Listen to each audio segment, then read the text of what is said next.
What up, what up? It's your homeboy Maul the Pimp, aka MTP, and welcome to another edition of the Pimpoholic TV podcast. And as always, I got a very special guest in here. This lady right here has got everybody laughing all over the place. She's in the club all across the city, all across the country, the United States, ripping shit down on the comedy tip. I'm talking about the comedian, Miss Trisha Relish, aka Miss LOL. Welcome to Pimpoholic TV, and how you doing, Miss Trisha? I'm good. How are you? I'm fine. I'm fine. How everything going for you? I'm good. I'm good. Just got out of work and I just trying to get relaxed and but other than that, I'm doing good. What's up? I got to give a special shout out to my sponsor, the M Group LLC. Let me tell you all about the M Group LLC. The M Group LLC is an independent distribution company that offers essential services such as internet, home security, energy, identity protection, wireless, and more. Secure your homes and businesses. Get a free consultation from my homegirl, Miss Nori. Email the mgroupllc@gmail.com to schedule your appointment. You can also visit www.isnorinori.com. Click the services tab to check out all the deals that they offer. Salute to my sponsor, the M Group LLC. Much love. Y'all go check them out. All right, now, man, you doing your thing on the comedy tip, so I want to touch on that, of course, a lot. But before we get there, let's go back to the beginning. Uh, growing up in Chattanooga, what part of the city are you from? Uh I was raised on A Street. Really? Yeah. Okay. I was raised on A Street. Growing up, I raised on A Street with my mom, but I hung in East Lake area with my dad. So but A Street is where we lived for over 19 years. Oh, you're a roughneck. Yeah, Yeah. that's my place there. A Street for life, baby. I got to give a shout out to my sponsor, the Chattanooga Cigar Club. Again, the Chattanooga Cigar Club. Let me tell you all about the Chattanooga Cigar Club. The Chattanooga Cigar Club is Chattanooga's premier cigar and hookah lounge. Open Thursday through Sunday with ladies free on Friday and live music up until 10 o'clock. Keep in mind, you can also rent the building for your own events from Sunday through Wednesday. Shout out to my guys D. Scott and Kurt at the Chattanooga Cigar Club. For more information, log on to ChattanoogaCigarClub.com. Again, salute to my sponsor, the Chattanooga Cigar Club. Much love. Yeah. So give me a little history on just life with you growing up before we get into the comedy shit. What was your childhood like? Childhood, teenage years, and all that shit. Paint a picture for us. I mean, growing up, like I said, my mom and dad separated at a young age. You know what I'm saying? Growing up, it's just crazy that I started doing comedy because I was quiet growing up. Okay. I was quiet. I always been smart in school. I wasn't as outgoing as I am now.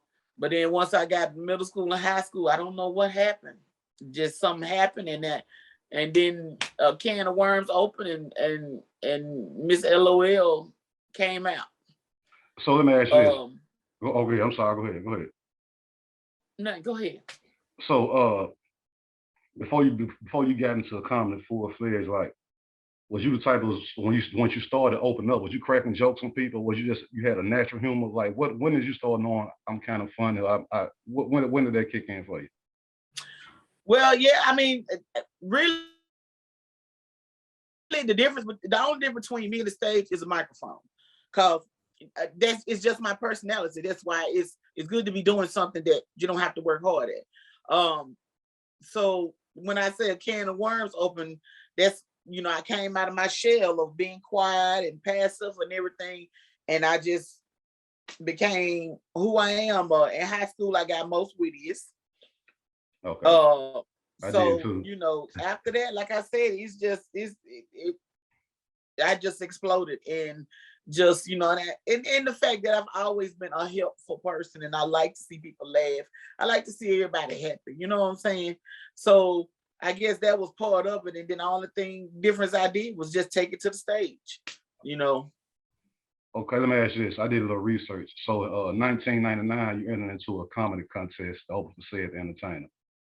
Really, that 1999 is wrong. It was in 2001. 2001. Okay. Yeah, it was 2001 when it happened. Yeah. with Power 94 with Keith Landecker and Eric and Divorce Foster. Them, I entered that contest, and it was like my friends was over my house, and I'm entertaining as usual, acting a fool. And so I heard about Cedric coming to Chattanooga.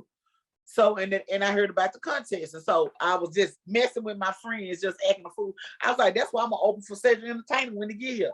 So they was like, you need to do it. You need to do it. I said, they got a contest for real. You need, and I was like, whatever. So when they left, I thought about it. I said, you know what?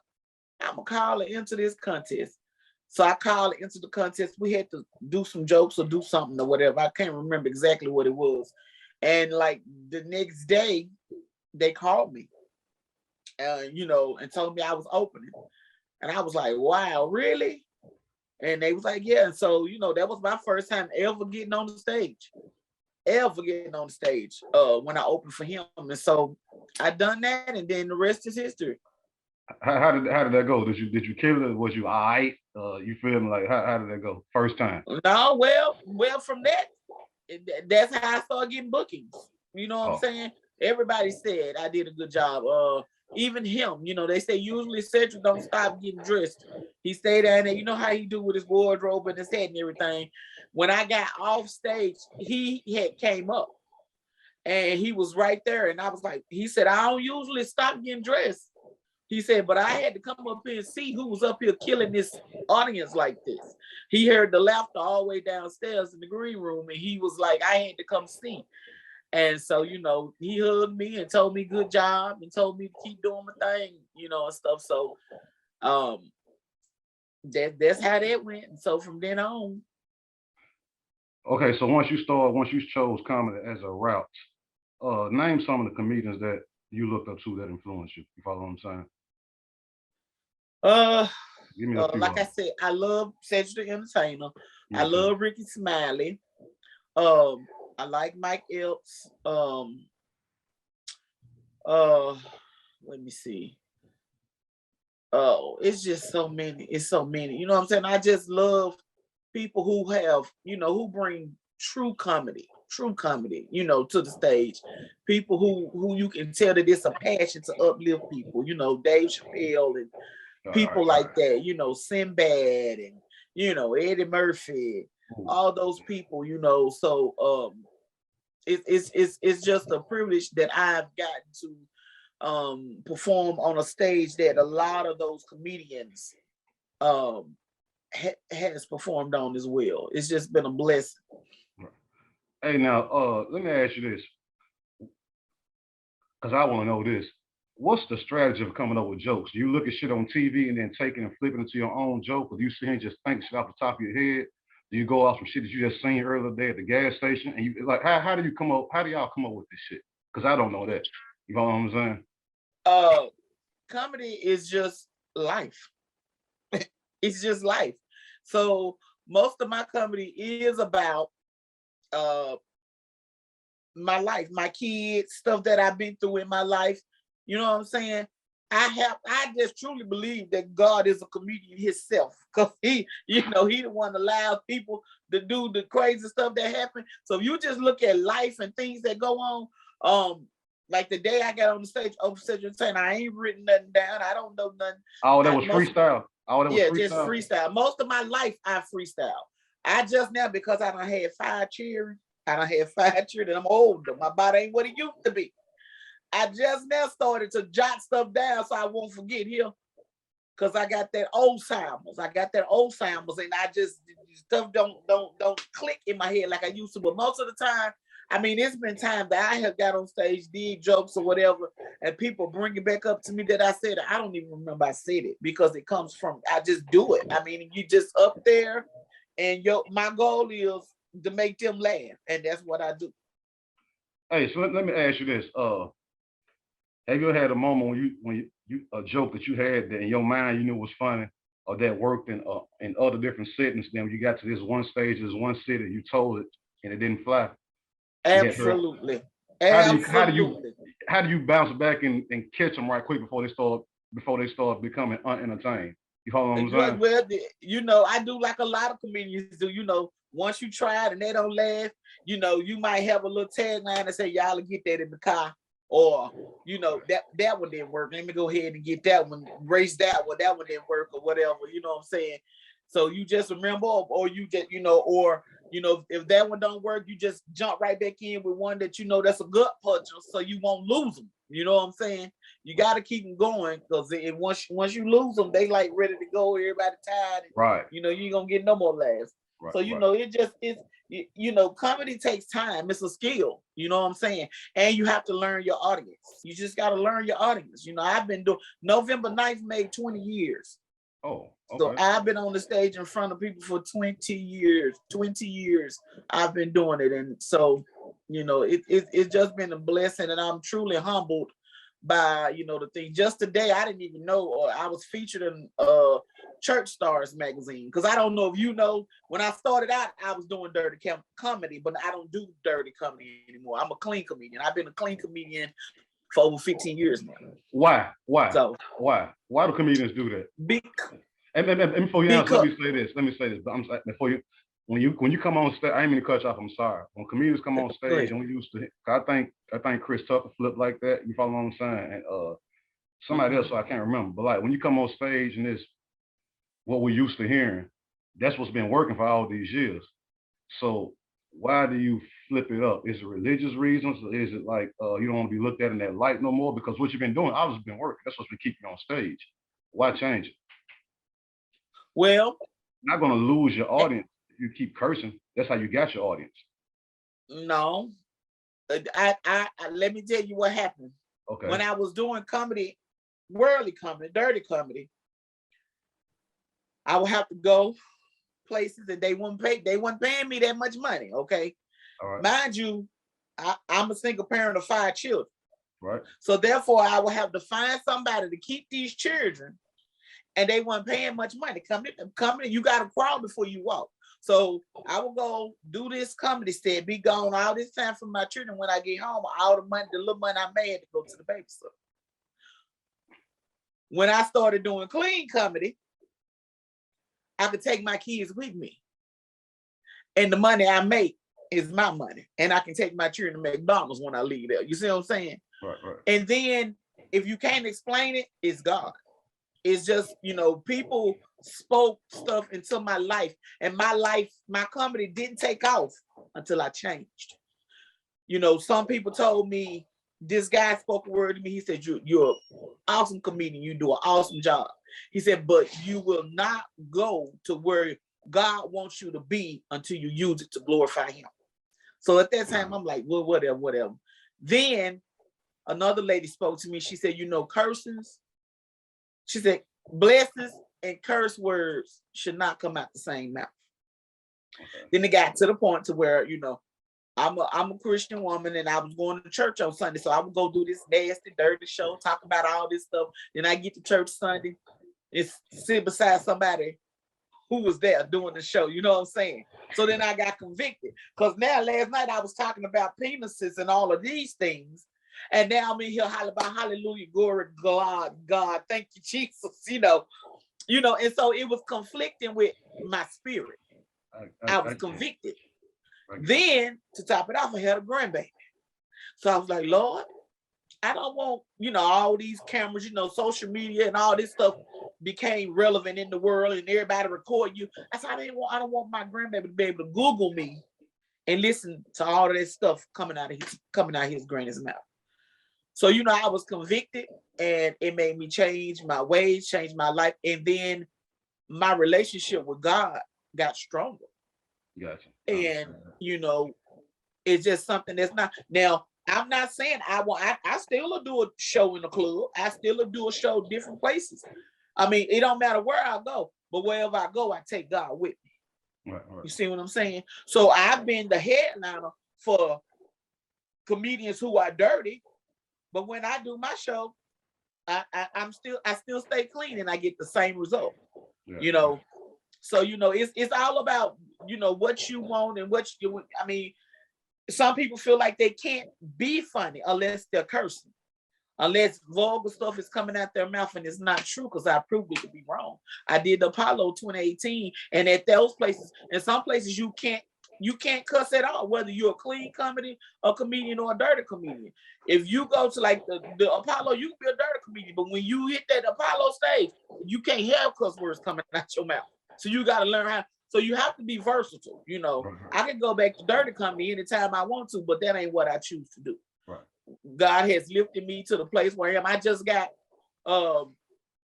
featured in a magazine today, the Church Stars magazine today. You know what I'm saying? Mm-hmm. So, I mean, it's just so many places God has taken me since I changed. So it wasn't the cuss words that got me where I am. It was number God. I won't doubt none of that. Now here go I guess the difference. I guess what I'm saying, like say it with me, I'm in the rap game, right? So so like we have to be versatile. I mean, like we talking Chattanooga. So if I got to do the whole note, I'm coming with that type of music. If I got to do if I got to do the club, I'm coming with that right there. Now, exactly. Power 94 booked me for the summer jam. I got to bring my radio edits. You follow what I'm saying? Exactly. If I'm at high school, I got to bring my radio edits. So I got to be. I'm willing to do either or. You follow what I'm saying? So when it's time to be clean, I can be clean. I don't have to be dirty. I can be clean in those settings. And then when it's that grimy club setting and y'all want me there, and I know that's what y'all want to hear, I'm gonna give you that right there. You follow what I'm saying? We versatile as opposed to saying I'm just gonna stop doing this and do that. You follow what I'm saying?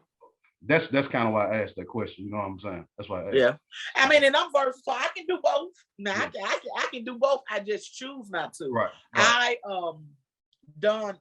Somebody asked me to do the last time. Why I've been doing clean comedy. Somebody asked me to do a birthday party. And I went there, and the birthday party, of course, they was drinking, they was having fun. And so they asked me, when I got up there, I'm telling jokes and doing this, but they ain't want to hear me because they in there drinking. And I'm telling jokes about my church and church jokes, this, that, and the other. And so I tried to throw a cuss word in there, whatever. And I didn't feel good. You know what I'm saying? Yes. It didn't feel right for me. It didn't feel right. So, you know what I'm saying? That right there proved to me that what I'm doing, with what I'm comfortable with, you continue to do it. I don't care where you are. Don't let nobody change your character. Right. Don't let nobody. I have no problem with people doing. I love to go look at dirty comedians and all that stuff, because my thing is I don't judge anybody. You know what I'm saying? What you do is what you do, and can't nobody judge you in between you and God. You know what I'm saying? Nobody knows your relationship with him. So, you do what you do. But I have had dirty comedians come off the stage, once I did a show with them, and they would say to me, I'm striving to get to where you are. And they would tell me that. And they was like, how did you do that? I mean, because I just feel like if I don't cuss, I'm not funny. I said, well, then you keep doing what you're doing until you feel like you can do that. Don't try to change because of somebody else telling you wrong, this, that, and the other. You know what I'm saying? We all got to go through stuff in our own way. You know what I'm saying? Yeah. So, I mean, that's just the way it is. I mean, and I've had people come up to me and say, I love you. You funny why you don't cuss and this, that, and the other. He said, but man, you was hilarious when you was cussing this, that, and the other.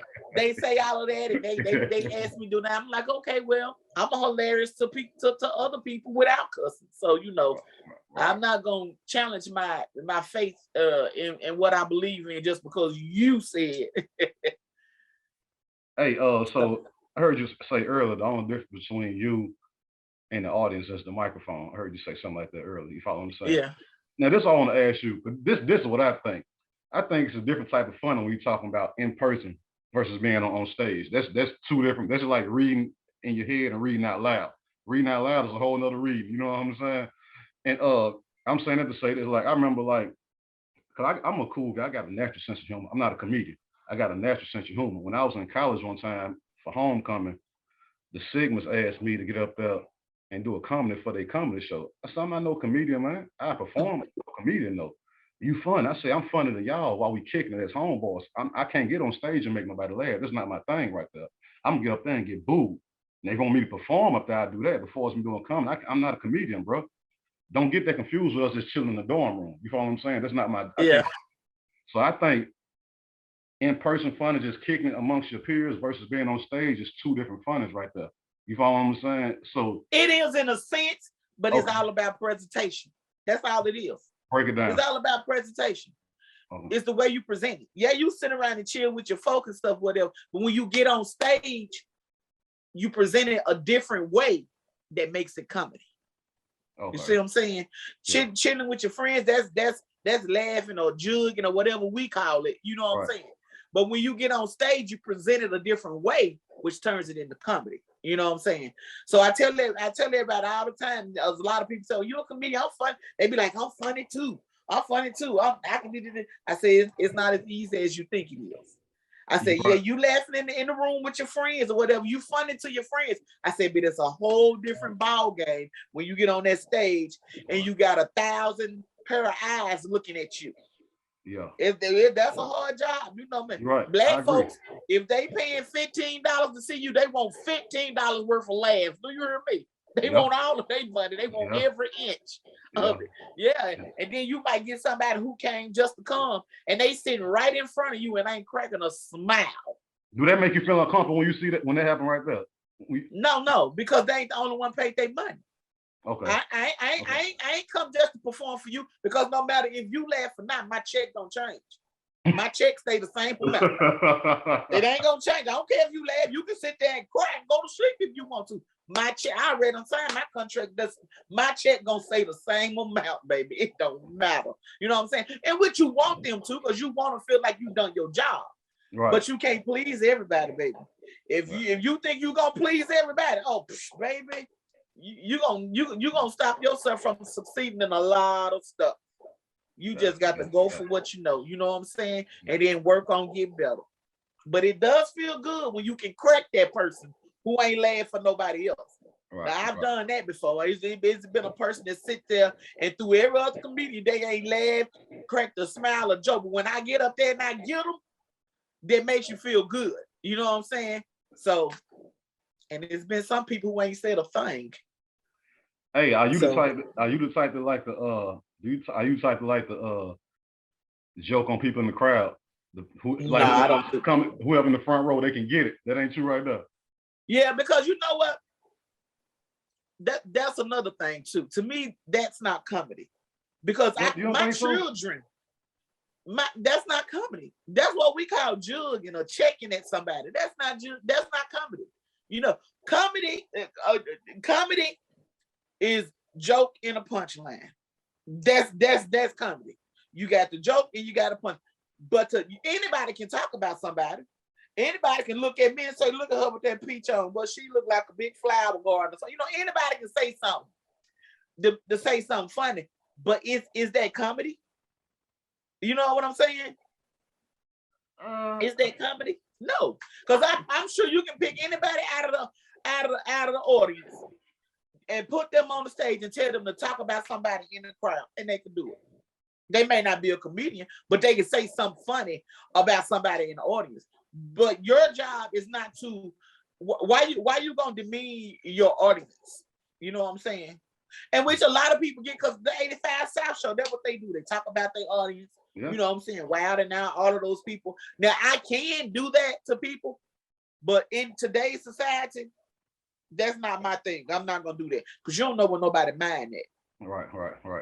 You take example, Steve Brown said something about somebody, and then the guy jumped on the stage fighting him. You see what I'm saying? Yeah. So I choose not to deal with people in the audience, because you got to think about it. Folk come to comedy shows to get uplifted. Most of those people in their audience are down. They depressed. You know what I'm saying? They have issues. You know what I'm saying? And they come to get uplifted. They come to laugh. They come to have fun. You know what I'm saying? So you don't know what people's minds are. You don't know what they're going through. So no, I come to entertain you, not to talk about you, because you paid to come in to see me. So why would I talk about you? Okay, that's how I feel as a comedian. How do you deal when you're on stage doing your thing with the crowd? What they call them, the hecklers, who do the dumb shit and yell out from the crowd? Do you ignore that, or do you go on and give them attention that they're looking for? Well, back in the day when I was doing dirty comedy, I've had people to do that, and then I would go back and forth with them back then. You know what I'm saying? I done had a woman try to bum rush the stage and fight me, and they had to get her out of there because she kept on, and I would ignore to a certain extent. But then after a while I have to address it, because then not only are you interrupting me, you're interrupting these people who paid their money to see me. You see what I'm saying? So you need to hush, and I'm gonna shut you up by cutting you down, or the security need to come on and get you out of here. You know what I'm saying? Or, you know, if it gets too bad, that's what I would say. I would say, will somebody please get that person? Because it's these folks paid to see me. They ain't paid to hear this person right here. You know what I'm saying? And get them on out of there. But with me doing clean comedy, when I go to places, most of the time, I don't have to deal with that problem. Okay. So give me out of your career, give me a few of your. You can give me more than one if you want to. A few of your biggest moments of highlights, stuff that you'll never forget. Like, man, when this happened, man, I had a feeling like this. You know what I'm saying? Something that you'll never forget. One of your biggest highlights and biggest moments. One of the first ones is performing at the Apollo. Okay. That was something I'll never forget, because you know we all know the people who've came across that stage. Right. You know, that was just absolutely amazing. You know, and it's different from what you see. You know, when you get there, you know, you have to rehearse before you go up there and do this and do that. You know, and so in rehearsal, there's nobody there. You don't have an audience. You know, you rehearsing in front of just the people who are performing for you. So it's like 8 acts. You got 8 people out there, you know what I'm saying? And maybe 1 or 2 family members. So, you know, you won't get that reaction that you're wanting from your, you know. And so I remember rehearsing before it was time, and the lady who had picked me to come, she walked up to me. She was like, if they start booing you, just walk off stage. So that little fire in me. So I'm like, who you talking to, Miss LOL? You think Miss LOL finna come way to New York and get booed? I said, oh, I gotta prove her wrong. I'm repping Chattown, baby. I'm from Chattanooga. What you booed? I said, watch this one. And that's when I went out there, you know, and I was like, oh, they got me messed up. So the whole time I'm downstairs in the green room getting ready, you know, in the little down there, and I was good. I'm ready. And so one of the girls who was rehearsing down there, she had been singing out. I said, oh man, she had a beautiful voice. Do you hear me down there killing it? I said, she gonna win. I said, I know she gonna win. So she was like 3 people ahead of me. She went up there and sung, got on the microphone. They booed her. The little Sandman came right out and got her. Swept off there. She came back downstairs crying. I said, oh my God, there's some killers out there tonight. You know what I'm saying? I was like, no, not her. If anybody, they booed her. I couldn't believe it. I said, oh, I was like, nah, Trisha, you got this, you got this, you got this. You ain't scared. You've been doing this too long, you know. And so I went out there and I did my thing, you know what I'm saying? Got a standing ovation. As I was walking off stage, one of the tech men from behind the stage, he said, you the first comedian that haven't got booed this season. He said all the other comedians got booed off stage. So that I'll never forget that, you know, because they say, you know, if you can do comedy at the Apollo, they say you can do comedy anywhere. Anywhere. Because those people don't care. They bar none. They just like social media. They don't care. They just like social media. Yeah, they are. Hey, okay, so you did in 2001, you did the Sage the Entertainer opening act. After that, give me some famous comedians that you interacted with, opened up for, dealt with on a one-on-one level. Just give us a few names so they can know that you're not a joker. You follow what I'm saying? Rodney Perry, he is like my mentor. You know what I'm saying? I talk to him. I like him. You know, anytime I text him, you know, I've opened for him several times. Let me see, Joe Claire. BET. So many. Yeah, Joe Claire, BET. Who else? JJ Williamson. Lord Jesus, if you hadn't asked me, I mean, but I've done stuff. Cheryl Underwood, AJ, Ernest J. Who else?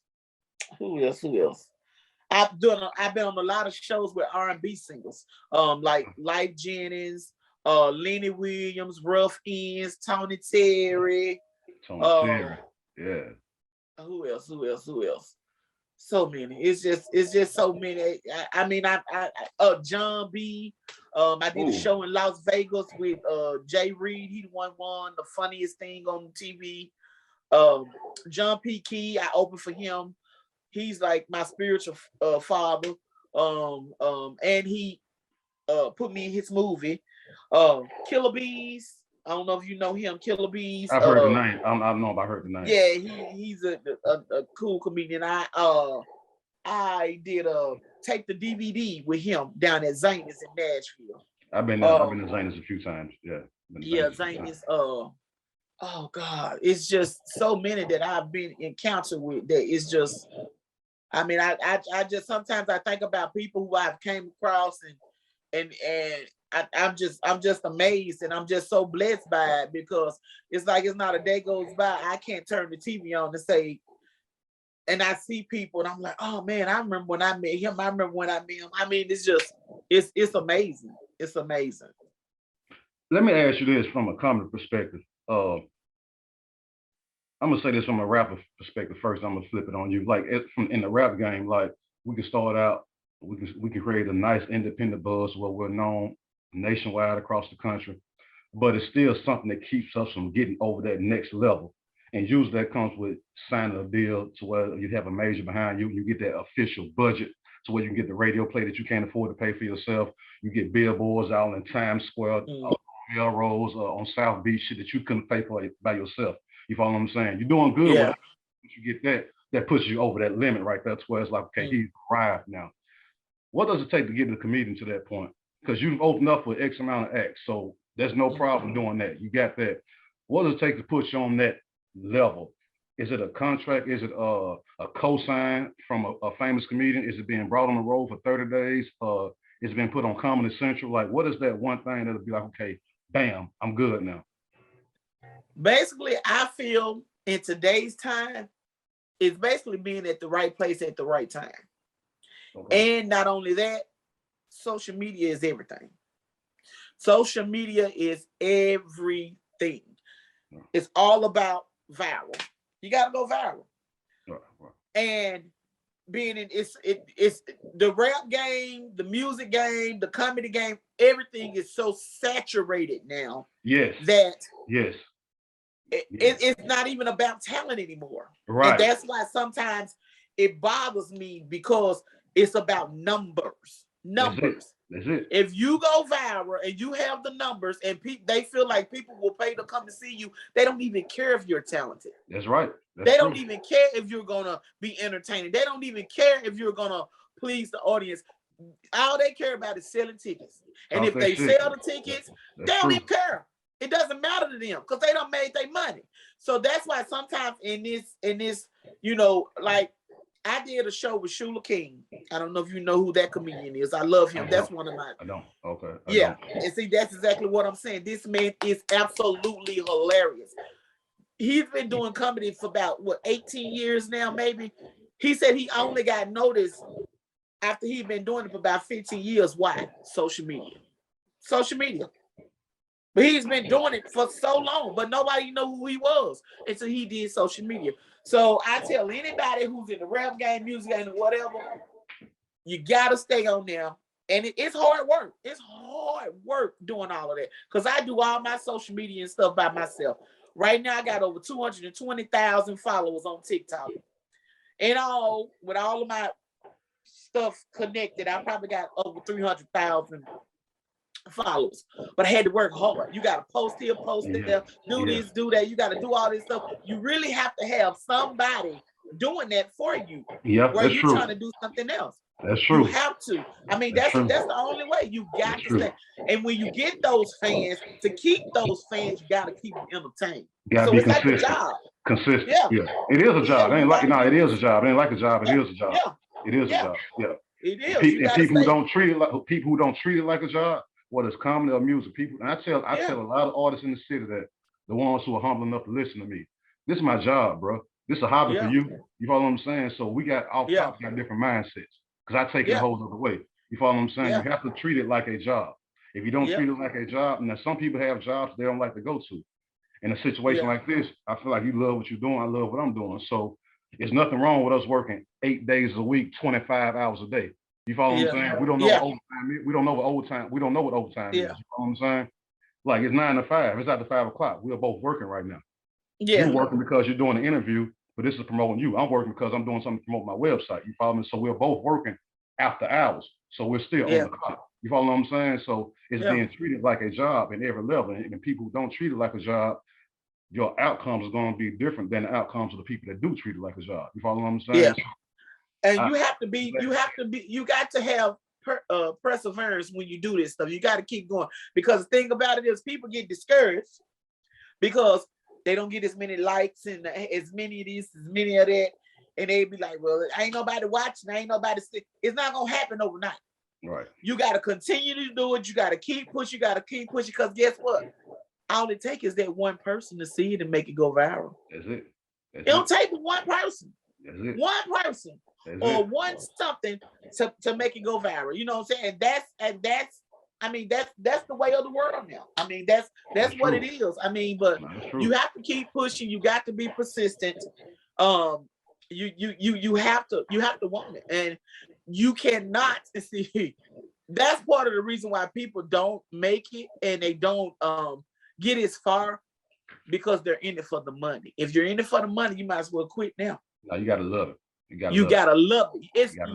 It has to run through your blood. You got to have a passion for it. That's you true. have to. That's you true. have to. You have to be willing to take a L. You know, it's things you have to do for exposure. Yes. To Thank get you. To places. Say that. Say that. You got Thank to. you. You got to do it. I've done it all. Thank you. I still do it. I still do it in the right situation. I still do it. And I do now you too. gotta know when you're supposed to be getting money for something. You follow what I'm saying? But then at the end of the day, you also gotta know, hold up. Yeah. Forget the money. I need to be in that market over there. You follow what I'm saying? So I gotta cover my own travel. It's a difference. It is. Yeah. You can't make money off of me and expect me to just if you making money, something gotta be through back to me. Right. In some type of way. Right. In some type of way. If it's for exposure, okay, you making money off me, this for exposure.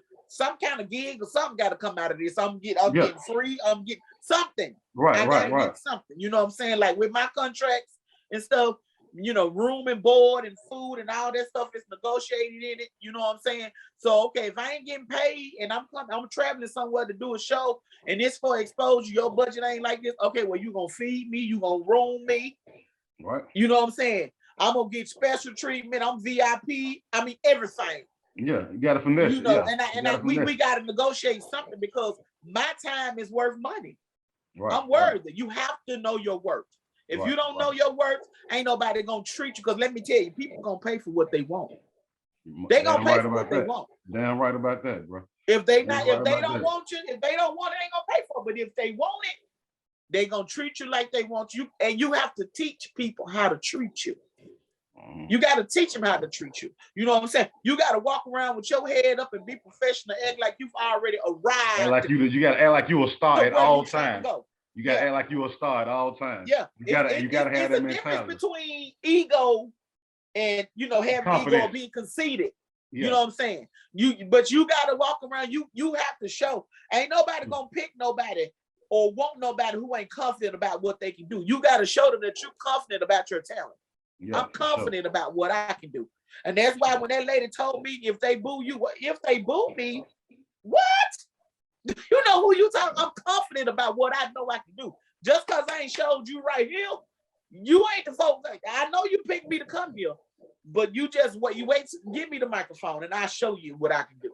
I'm going to show you. Right. You know, that's just that on that, So, and again, like I said, I'm a spiritual person and I'm grounded by the word of God. And I just tell everybody, they wonder why everybody taking off, everybody getting this, everybody getting it, everybody doing this, and I ain't doing that. It ain't your time. It's God's time. You ain't gonna go nowhere. I don't care how many stars you encounter, how many people you done met, none of that.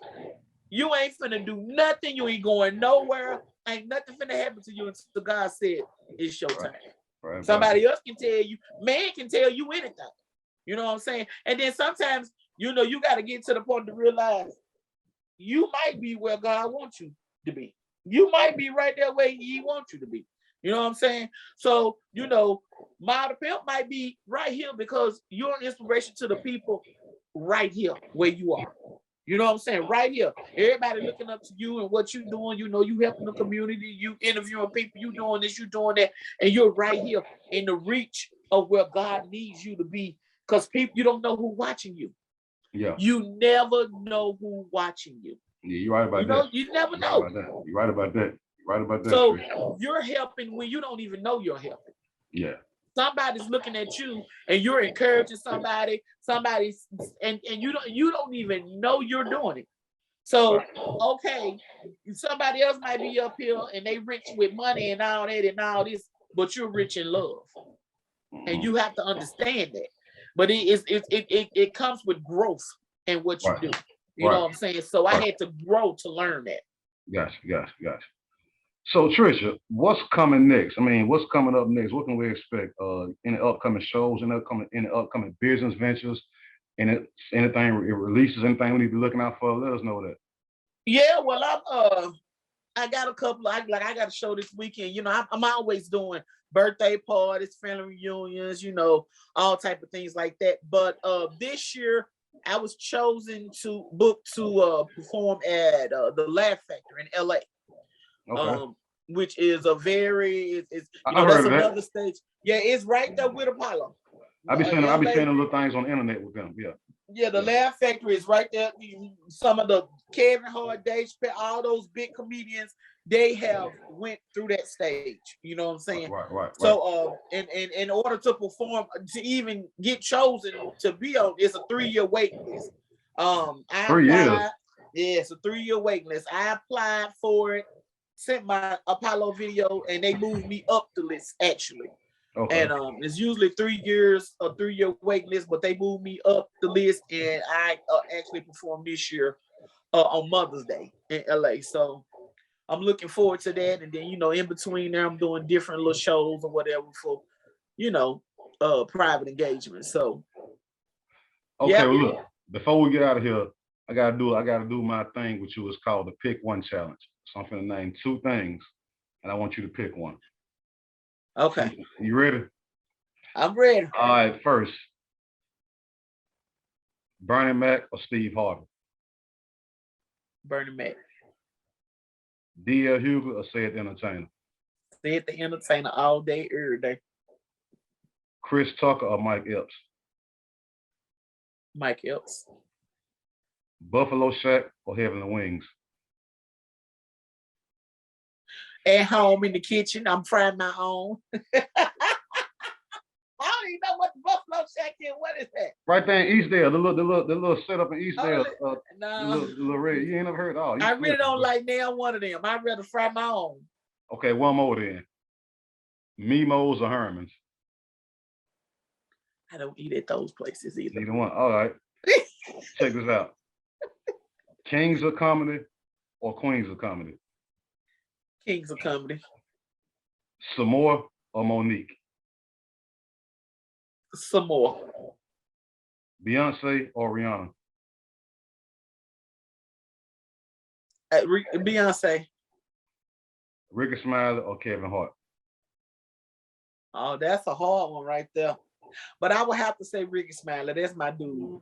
I love Ricky. Ricky Smiley. All right. I love Ricky. All right. I had to do that was a Pick One challenge. I had to do that with you. So before we get out here, let everybody know what your Instagram is, your Facebook, YouTube, TikTok, give all the information so they can follow you, man. All right, you can hit me up on my TikTok. It's Miss LOL1.